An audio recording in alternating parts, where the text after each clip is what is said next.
Hi అందరికి, mind relief కోసం బయటకు వచ్చా. బాబాయ్ కనబడేసరికి బయటకు వచ్చా.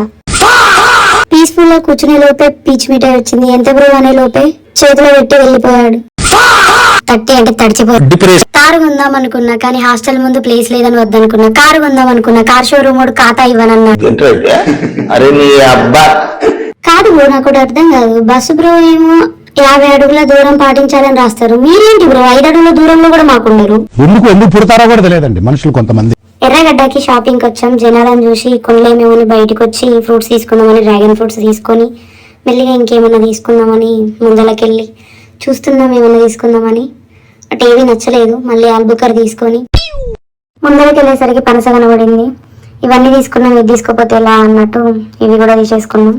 అవరుమా అన్నీ నువ్వేనా, నాకేం లేదా అంటే జ్యూస్ తాగిస్తాను పెట్రోల్ బంక్ తీసుకొచ్చా, నువ్వు కూడా తాగు కొంచెం అని అంటే నేను తాగితే బండి నడపలేనని చెప్పా. సో అక్కడి నుంచి గోకాటింగ్కి వచ్చాం.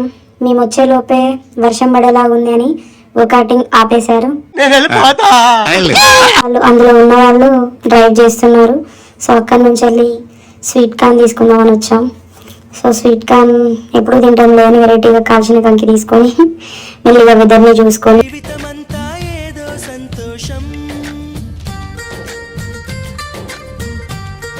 ఆహా అని ఒక ఛాయ్ కడుపులో వేసుకొని అప్పుడు స్టమక్ నాతో మాట్లాడుతూ నువ్వు ఇంకేదో మిస్ అవుతున్నావు అని చెప్పింది. సో ఓకే పదా బండికి వెళ్దాం అని తీసుకెళ్ళా. బయటకు వచ్చే లోపు ఏదో ర్యాలీ జరుగుతుంది. ఏంటబ్బా అని చూసేసరికి సీఎం రేవంత్ గారు క్యాండీ లైట్ ర్యాలీ చేస్తున్నారు స్టూడెంట్స్ కి మద్దతుగా అని తెలిసింది. సీఎం గారి కాడికి వెళ్ళి సెల్ఫీ అడుగుదాం అనుకున్నా కానీ పోలీస్ బాబాయిలు వద్దులే అమ్మ చాలా మంది ఉన్నారు తర్వాత తీసుకునేవులే అంటే సైలెంట్ కూకున్నా.